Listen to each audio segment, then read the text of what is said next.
eh, kita juga tidak dalam posisi bersaing dagang, tetapi ada hal yang kemudian bisa saya utarakan berkaitan dengan kesungguhan dan keseriusan UNIM berbenah.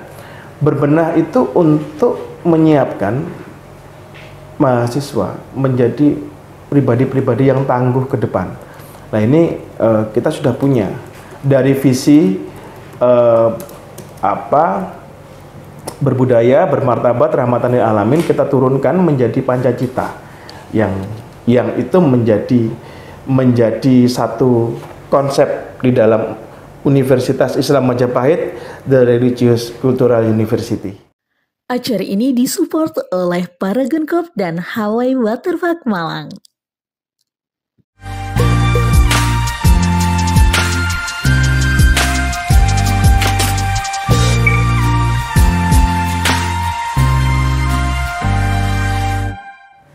Oke, siap. Jadi ini Pak, kalau di anak muda kan lagi ngetren soal ini Pak, privilege. Oke. Seperti anaknya Khairul Tanjung itu kan langsung menjadi CEO di beberapa unit usahanya gitu. Nah, kalau Pak memaknai privilege itu sebagai anugerah atau sebagai beban atau sebagai apa Pak ya kalau menjadi rektor UNIM ini? Yang pasti karena tanggung jawab itu pasti menjadi beban, tetapi beban itu jangan sampai masuk ke hati, jangan sampai masuk ke kolbu. Beban cukup dari akal saja, sehingga kita bisa memotong, kita tidak terlalu stres, tetapi kita tetap bisa melaksanakan tanggung jawab.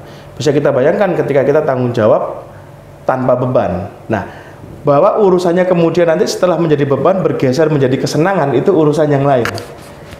Jadi seringkali kita awalnya menganggap aduh gimana ini beban, terbebani. Setelah terbebani, begitu menemukan titik kesenangan, titik manis perjuangan, itu menjadi senang, Jadi apapun yang dilakukan adalah kesenangan. Nah, pekerjaan yang paling menarik itu kan begitu, senang tapi dibayar. Ya seperti orang nyanyi itu kan memang dasarnya sudah senang nyanyi, tapi karena dibayar lebih senang lagi. Pemain bola juga Pak. Pemain bola ya, pemain musik itu juga. Memang dasarnya senang gitu. Nah, di sini juga karena senang dalam arti apa? Punya kesempatan untuk berbuat baik, punya kesempatan kemudian untuk meneruskan amal jariah, punya kesempatan. Dan hal itu saya teruskan juga ke teman-teman. Kebetulan kita punya keluarga saya punya satu lahan yang akhirnya saya tawarkan juga ke teman-teman untuk berbuat baik, niatkan untuk leluhur-leluhur orang tua yang sudah meninggal, untuk yang karena mereka juga butuh sumbangan amal. Lakukan itu untuk menyumbang kepada mereka. Jadi amal untuk yang sudah meninggal itu kan tidak hanya doa, tetapi juga kiriman perbuatan baik, itu kan mereka juga pasti akan senang. Itu pernah saya sampaikan beberapa kali di setiap pertemuan. Oke, siap. Nah, ini kita udah agak panjang mengulas soal Bapak. Ini sekarang soal UNIM, kampus UNIM. Siap. Ini UNIM ini kan salah satu kampus terbesar di Mojokerto, Pak ya, dan mungkin di Jawa Timur. Nah, ini kalau misal saya punya anak, itu kenapa harus kuliah di UNIM, Pak? Nah, ini kenapa sih ya kalau orang Mojokerto sekitar, nah ini harus kuliah di UNIM? Apa keunggulannya UNIM, Pak?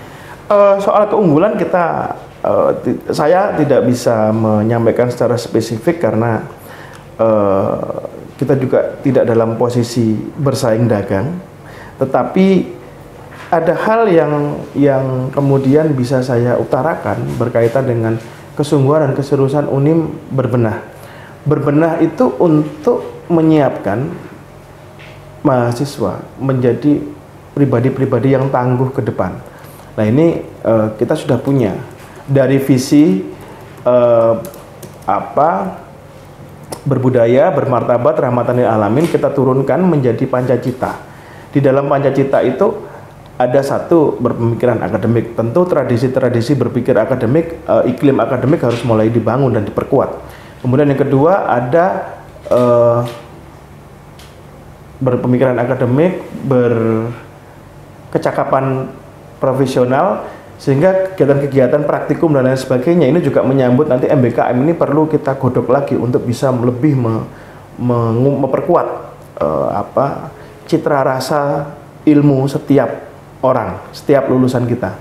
Kemudian yang ketiga ada kesadaran religius. Tentu sebagai universitas Islam kita harus menyadarkan mereka setidaknya lulusan itu sebagai muslim yang baik. Muslim yang baik yang selalu alim artinya cinta terhadap ilmu, dan kemudian ngalim itu sebagai orang yang bisa mengamalkan ilmunya. Nah, dari dulu Bapak pendiri menegaskan di situ ilmu itu kalau koni kanti laku. Kemudian ketiga, saya telah mencetuskan juga ada tanggung jawab ekologis. Tentu ekologis itu tidak hanya ekologis lingkungan, tetapi ekologis keilmuan. Jadi ini kita tidak boleh antipati terhadap ilmu, itu semuanya harus dibangun sebagai bentuk suatu kesatuan ekologis, termasuk juga kesadaran, karena katanya kebersihan juga sebagian dari iman dan lain sebagainya. Itu perlu kita, termasuk tidak sembarangan memusnahkan makhluk ya, kayak membunuh binatang apa itu juga termasuk di dalam situ.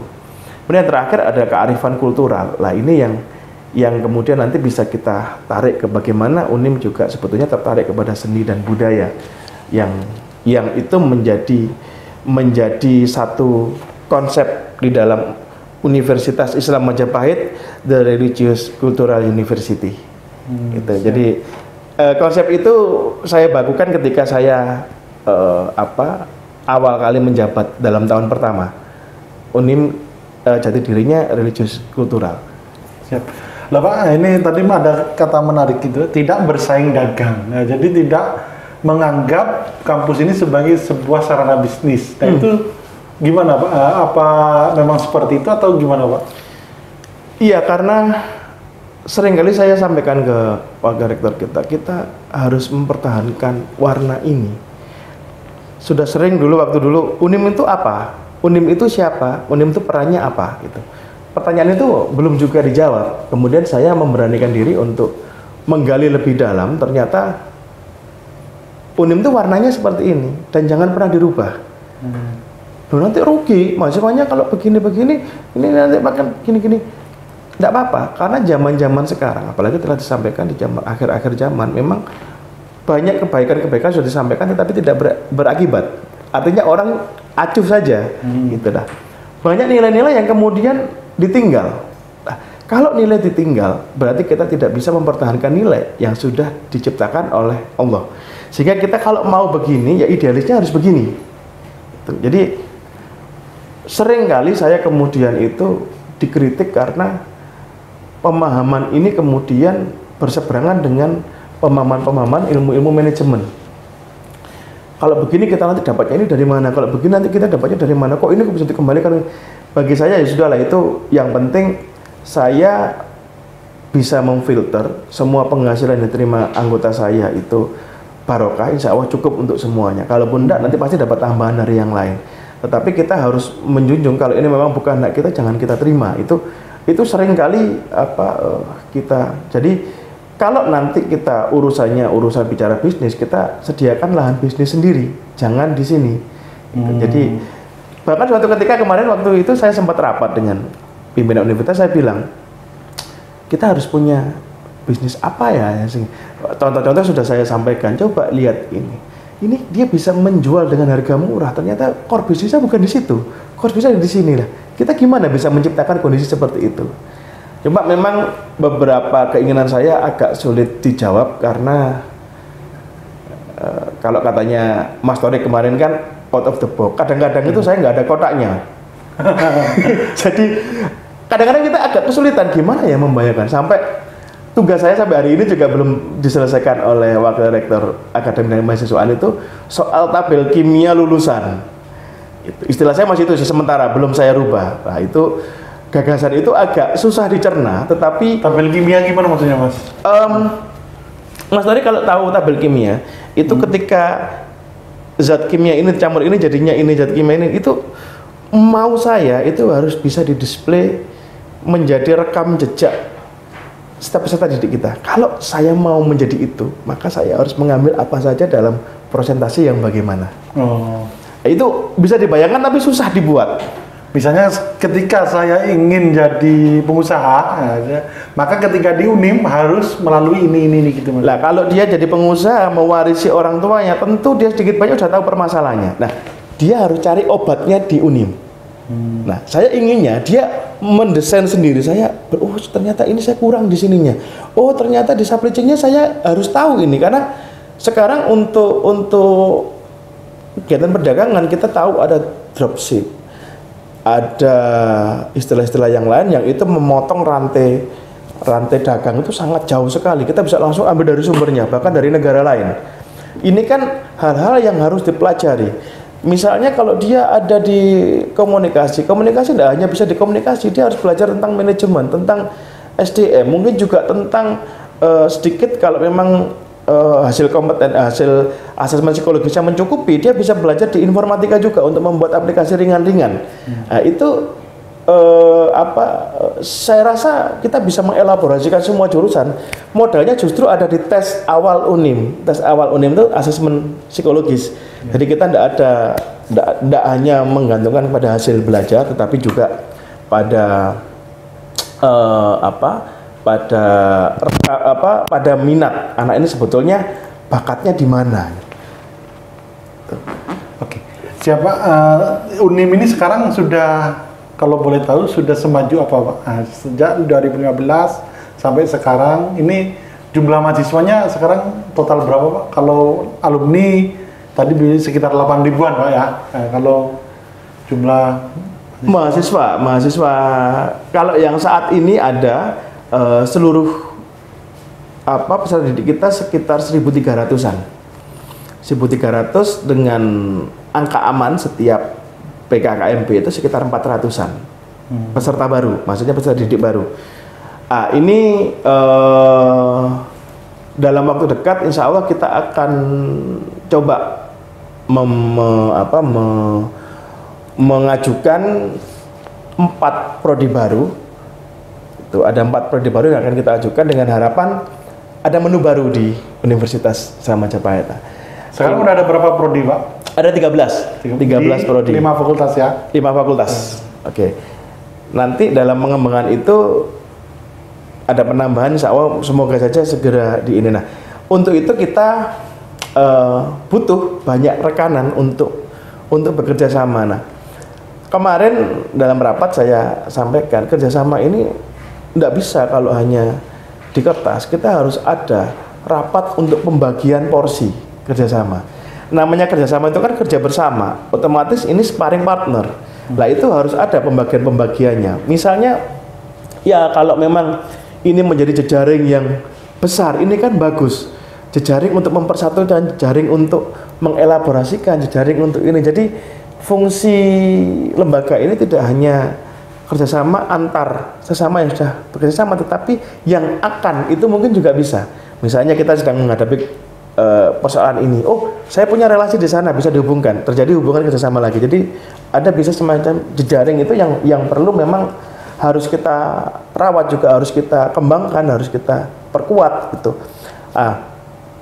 Tentu salah satu jejaring yang perlu kita perhatikan ini adalah jejaring media. Nah, media ini kan tentu kalau Mas Tore kan tahu ya ada beberapa karakteristik media itu. Nah, untuk membagi kerjasama ini tentu kita perlu rapat bersama, duduk bersama untuk membagi tugas, mana yang wilayahnya mitra non jurnalis, mana yang jurnalis, ya non jurnalis nanti akan bagaimana, itu semuanya sepertinya dalam kerjasama juga butuh legasi-legasi itu. Nah, di sini mungkin bisa kita agendakan untuk diskusi ke depan tentang bagaimana kita membagi kerjasama itu dengan epik dan baik gitu. Tentu kalau di sini kita antara Tugu dengan Universitas Islam Majapahit ini memang sudah ada jaringan kerjasama yang baik, dan alhamdulillah sampai hari ini kita sudah bisa saling mengisi itu. Tentu nanti mungkin kita bisa sama-sama cek sama-sama apa ya namanya, sama-sama mengukur. Kira-kira kalau di value tadi Mas Torik sudah sempat menanyakan ke saya, kira-kira di Tugu itu value yang diangkat bagaimana, Mas? Kalau itu di Tugu, Mas? Tugu Group. Yeah. Ini mulai sampai yang tanya Pak ya? Iya. Kita bisa santai-santai lah nanti. Ya, jadi gini Pak, Tugu ini kebetulan masih berumur 4 tahun, Tugu Media Group. Awalnya Tugu Malang.id, baru setelah setahun ada Tugu Jatim.id. Ini Pak, Tugu ini isinya anak muda Pak, jadi mayoritas berumur di bawah 30 tahun.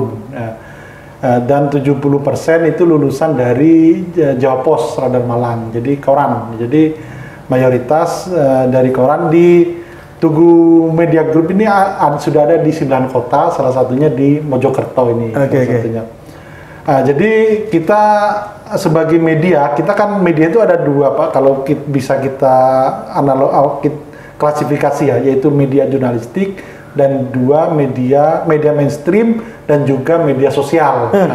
Jadi kita ini adalah media mainstream yang berbasiskan digital. Tentu saja kita ada di semua platform media sosial, dan karena kita anak muda, kita ingin value yang kita bawa itu adalah dari anak muda ke anak muda. Kira-kira kalau visi itu dari anak muda dan anak muda. Nah, tapi kalau corporate culture kita ada 7 Pak. Jadi Pak Rektor, yaitu pertama ketuhanan, lalu kemanusiaan, kesejahteraan, silaturahmi, kerendahan hati, ketangguhan, dan inovasi serta melayani. Jadi 7 ini yang sebenarnya ini ya, kalau corporate culture itu bagaimana sebenarnya yang ideal, bagaimana kita melakukan dulu secara trial and error, baru kita tuliskan. Tapi kita ubah, jadi kita tuliskan bagaimana dari yang kita tuliskan itu kita mengarah ke sosok, ke ideal itu. Awal mula berdiri dulu gimana Mas itu? Siapa yang mengandegani, terus kemudian? Jadi kita awalnya karena kita ini Pak ya, bukan dari corporate yang modal besar, jadi kita ini bisa dibilang berbisnis dengan modalnya orang. Jadi berbisnis modal dengkul, itu pun dengkulnya orang gitu. Maksudnya gini Pak, kita waktu itu ketika di Radar Malang ngikut seleksi namanya membuka startup media yang diadakan oleh Kumparan. Jadi Kumparan.com itu membangun startup media dari Aceh sampai Papua, yaitu waktu itu ada 1.700 yang seleksi dan kita masuk 36 yang lolos. Lalu dari situ dapat modal dengan kita mengisi konten di platform Kumparan.com. Nah, lalu setelah itu, setelah modal terkumpul, lalu ketika ada pemasukan, Kumparan tidak minta apa-apa. Nah, lalu kita tabung, lalu kita mendirikan website sendiri, tugumalang.id, lalu tugujatim.id, lalu kita bisa sewa kantor yang agak layak lah, dari yang sebelumnya dari Gruko, dari garasi mobil, dari garasi mobil yang kita sewa cuma 500.000 per bulan. Nah, jadi di daerah mana itu Pak dulu? Itu di daerah Blimbing. Oh, Blimbing. Nah, jadi benar-benar dari nol Pak. Dari nol, dan alhamdulillah kita sekarang sudah ada di 9 kota dan sudah terverifikasi di Dewan Pers. Ya, kalau di Malang kita sudah 3 besar lah media online, 3 sampai 5 besar. Kalau di Jawa Timur mungkin kita sudah 10 besar lah media digital yang berbasis jurnalistik, dan alhamdulillah sudah terverifikasi Dewan Pers gitu Pak. Terus hubungannya antara Tugu dengan Kumparan gimana?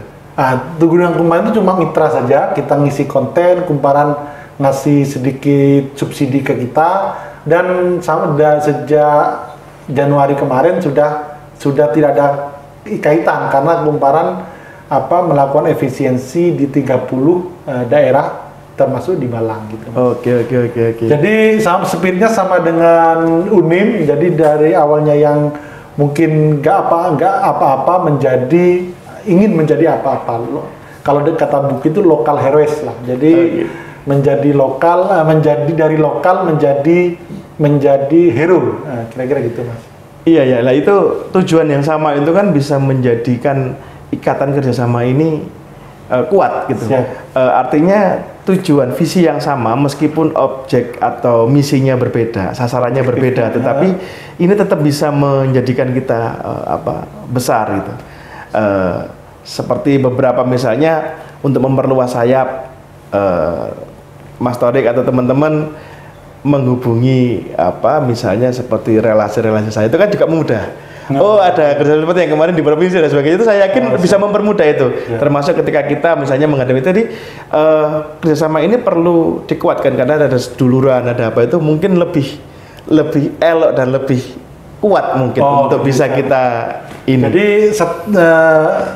kerjasama itu bisa lebih distrategiskan gitu Pak? Iya, jadi jejaring itu kan hidupnya terus berkembang.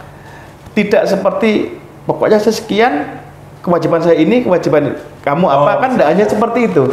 Ya. Kalau itu kan mekanistik lah. Ini karena kita kerjasama yang kita bangun jejaring, otomatis ada relasi-relasi yang itu tidak bisa hanya dibeli dengan uang, tetapi ada yang lain gitu. Kekuatan yang satu terluka, satunya juga ikut terluka, akhirnya ikut sama-sama bangkit, ikut menyemangati, itu hal yang mungkin dalam dengan pikiran saya itu ingin saya kembangkan ke seluruh mitra kerja kita itu. Jadi keren. apa yang bisa kita bangun sehingga kita bisa maju bersama. Nah, itu tadi sejarah dan value ya, karena saya ada dua hal Mas yang membuat saya itu tertarik untuk bekerja sama dengan Tugu. Yang satu, ini setelah waktu itu saya pelajari dulu, ternyata masa tayang namanya itu ya, yang ketika sudah ditayangkan itu kan tidak cepat diturunkan, dalam artian ketika kita biasanya meliput berita di teman-teman gitu ya, di teman-teman yang lain, kadang-kadang itu sebulan atau setengah tahun itu sudah hilang berita itu. Linknya nggak bisa lagi dibuka lah. Di Tugu ketika itu saya cek beberapa, ada yang 2 tahun, ada yang itu masih tersimpan. Nah, ini menurut saya mungkin ini saya prefer. Kenapa? Karena sepertinya servernya juga bisa menyimpan itu dalam jangka waktu yang agak lama gitu. Karena apa? Karena ya kita tahu informasi saat ini tuh menjadi hal penting bagi setiap pengguna. Lah, informasi nanti kita akan agak bahas bagaimana informasi dan cerita itu kemudian agak sumir dibedakan. Nah, yang kedua, nama dari Tugu itu sendiri. Kalau Tugu itu kan biasanya itu memang dibuat dan dirawat itu untuk penanda atau karena keindahan dan historisnya. Tugu itu kan ada Tugu Pahlawan, ada Tugu Monas. Itu kan monumen maksud saya. Monumen yang sengaja diletakkan karena itu bernilai sejarah, sehingga membangkitkan ingatan orang dan sebagainya. Tak hanya itu, waktu pendirian monumen Tugu Pahlawan, waktu itu Pak Karno kan sempat menyatakan bahwa membayangkan bahwa ketika ada di perempatan itu sejenak orang akan mengheningkan cipta mengenang jasa-jasa pahlawan. Itu ada nilai historis. Lah, nilai historis itu digunakan untuk apa? Nilai historis itu saya rasa bisa memberi kontribusi terhadap setiap proses pembangunan karakter bangsa. Sehingga fungsi edukasi menjadi nilai yang penting untuk terus dipelihara. Lah, untuk itu maka tadi nyambung dengan value, dengan corporate culture yang ada di Tugu Group ya tadi ya. Lah, sekarang dari hasil-hasil itu kira-kira kalau menurut jenengan, potret bisnis media secara general dunia digital yang dilakukan oleh Tugu Group itu seperti apa, Mas? Ya, jadi ini Mas, ya, memang kemarin ada Jatim Media Summit, pertemuan media-media di Jawa Timur, dan mungkin di Indonesia itu memang salah satu kendala media sekarang ini, karena ini adalah persaingan yang ketat. Karena apa? Karena semua orang bisa membuat media dengan mudah. Nah, dengan kalau dulu bikin koran, bikin televisi itu kan perlu miliaran. Nah, mungkin sekarang izinnya juga berbelit ya dulu ya. Berbelit. Sekarang mungkin ratusan juta, puluhan juta sudah bisa, sehingga ada pertempuran yang sangat di zona merah yang sangat ketat, kira-kira gitu. Jadi makanya menurut saya media harus agile, harus adaptif, dan menurut saya harus kreatif, Mas. Jadi memberi value yang mungkin itu tidak ditawarkan oleh media lain. Nah, misal beberapa kita adakan, yaitu misal dengan brand yang besar Paragon, Wardah, itu kita bikin pelatihan di 12 sekolah dan 12 kampus, pelatihan jurnalistik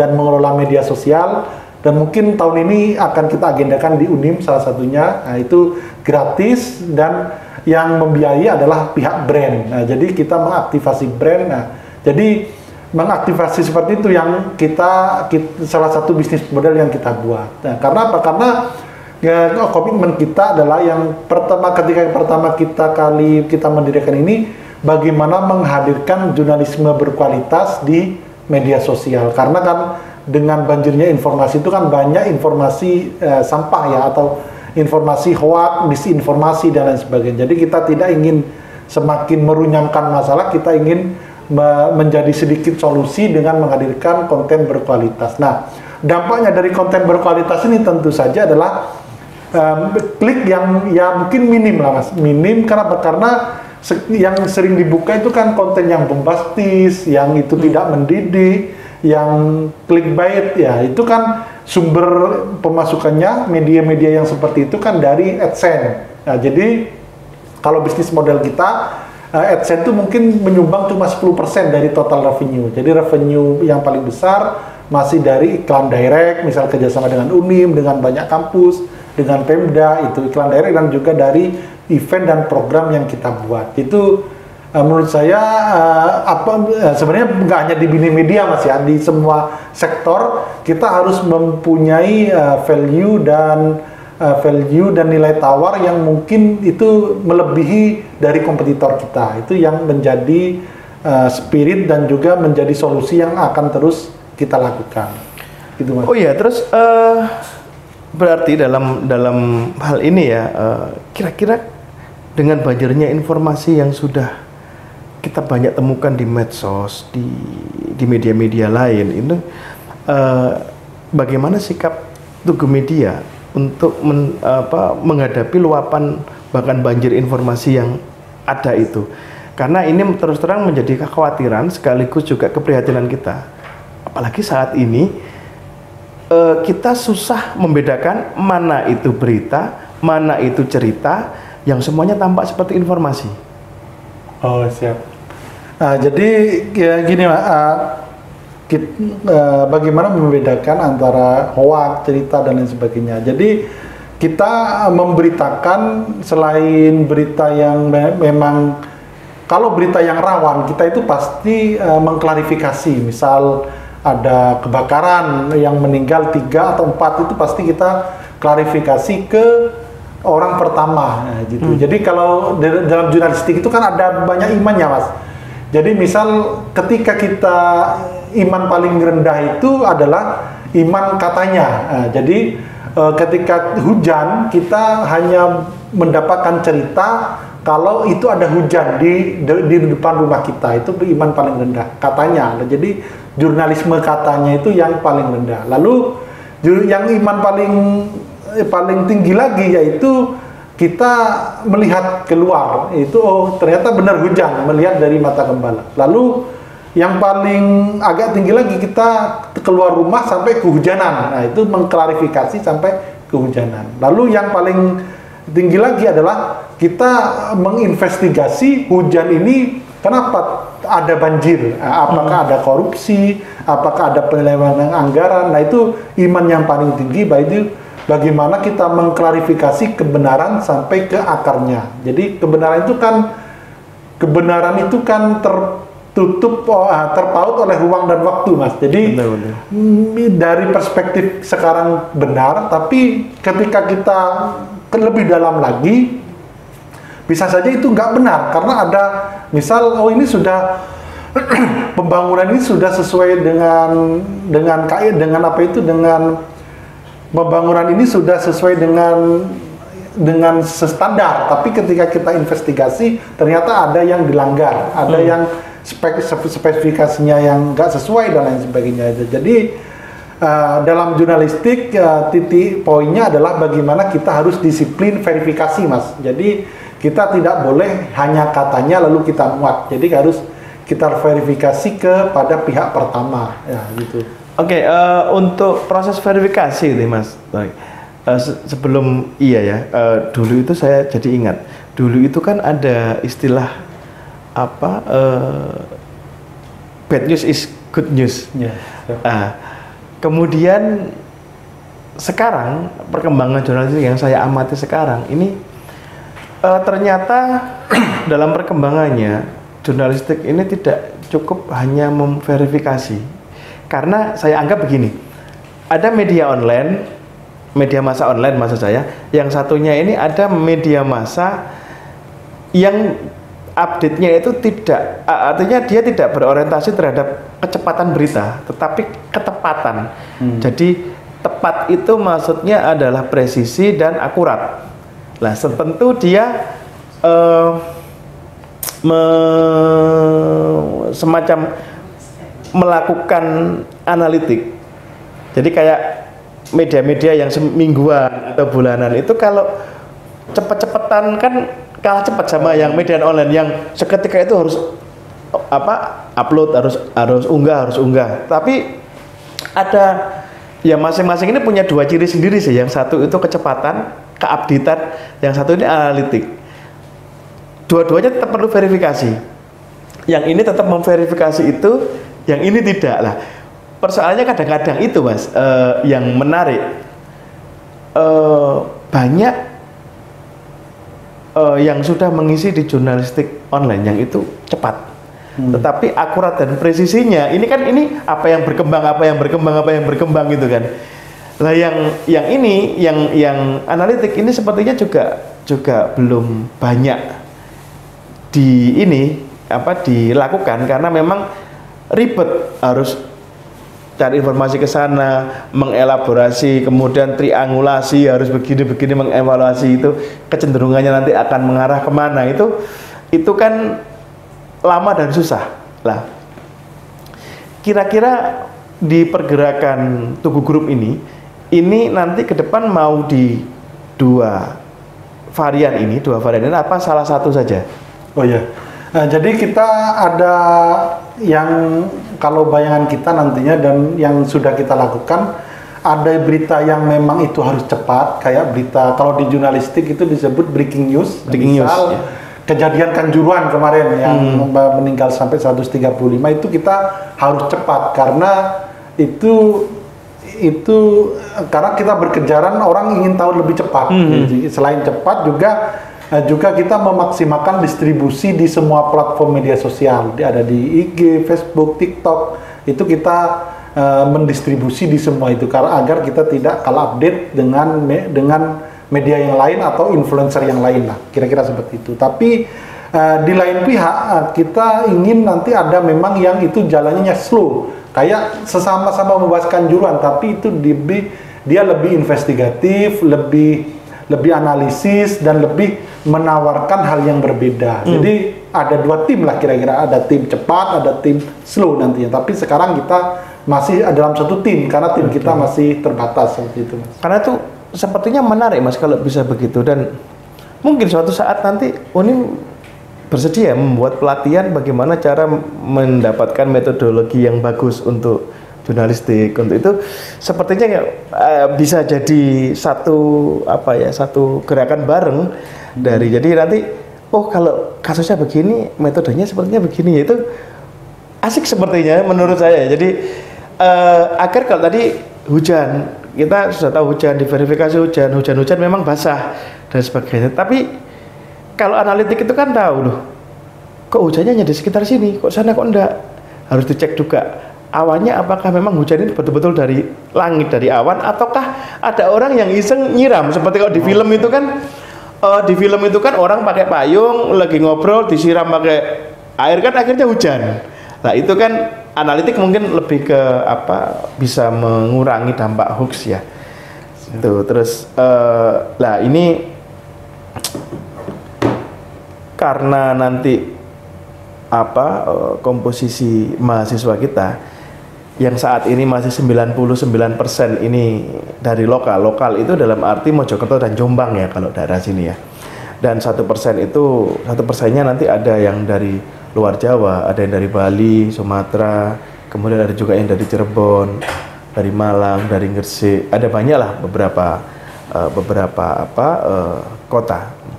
Ini nanti kira-kira mungkin kalau tadi ada pelatihan bersama dan lain sebagainya, ini kayaknya menarik juga. Ya, siap, menarik. Karena ketika nanti mereka pulang ke tempatnya bisa jadi apa, kalau memang dia tertarik kan bisa jadi jurnalis dari Tugu, bisa jadi ini, karena saya kira nanti pembibitannya juga bisa, trialnya bisa di Unim, nanti udah bisa dipilih, bisa direkrut, bisa ditempatkan kalau dia. Lah ini karena itu kami juga punya harapan besar, semoga nanti mahasiswa kita perlahan juga mulai berdatangan kembali dari kota-kota lain.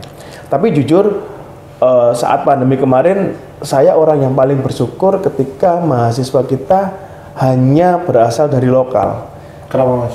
Kenapa? Karena ketika dari luar Mojokerto kita agak sulit mengendalikan apakah ini potensi COVID-nya, kan macam-macam itu kan sampai lockdown sampai ini kan.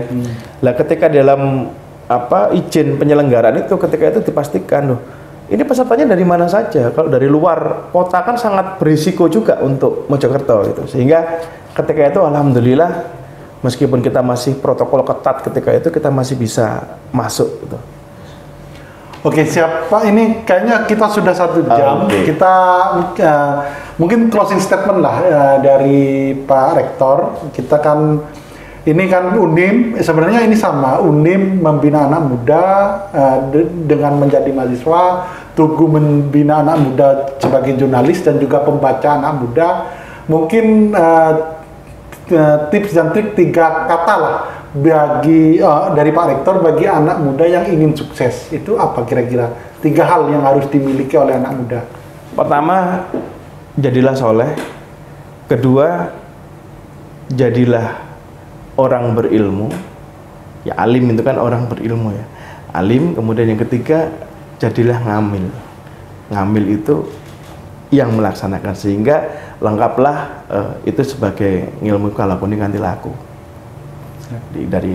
Dari liang dari kandungan sampai ke liang lahat gitu. Oke, siap. Terima kasih Pak Rektor atas waktunya. Semua ini podcast perdana di kampus Unim dan semoga nanti kita bisa Tugu Jatim bisa bikin program juga di sini yang khusus dengan Unim dan semoga Unim semakin maju dan Tugu juga semakin maju. Itu saja 3 pesan dari Pak Rektor, yaitu menjadi orang soleh, sholat dan lain sebagainya. Berarti Pak Rektor menjadi orang berilmu dan juga orang yang melakukan ngamil. Itu saja dari saya. Assalamualaikum warahmatullahi wabarakatuh. Waalaikumsalam. Terima kasih atas kehadirannya di studio kami yang perdana ini kita bikin satu ini yang besok insya Allah akan kita launching podcast ini, tema ini.